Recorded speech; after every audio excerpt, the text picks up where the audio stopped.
This is Chuck Rapp with Multiply, a podcast to provide a word of encouragement for village church planters and leaders.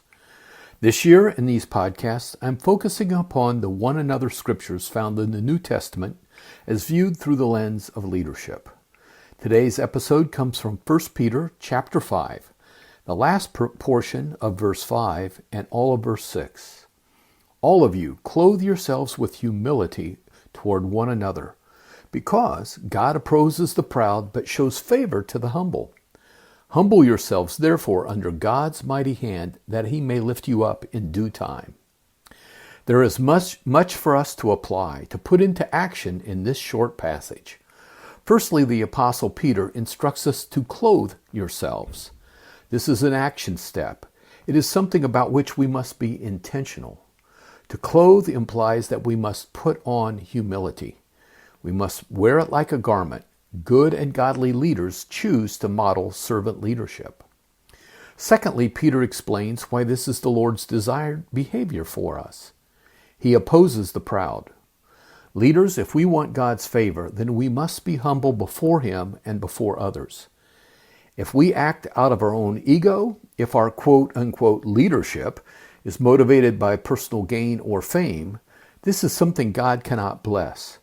Rather, we will face his opposition. There's a rather strange expression in Acts 26, verse 14, when Paul, formerly Saul, was recounting his experience on the way to Damascus.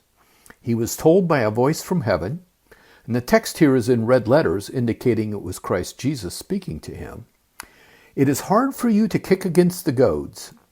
One commentary explains this expression thusly: to kick against the goads is nothing less than an exercise in vanity. It's futile and pointless.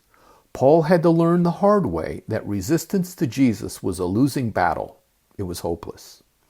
Similarly, if we fail to submit ourselves under God's mighty hand, we will find ourselves, like Saul, in opposition to the Lord and his desires for our lives.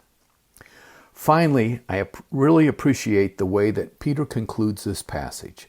There's a reward for our humble obedience, that he may lift you up in due time. I found this phrase, due time, to be interesting, so I did some research.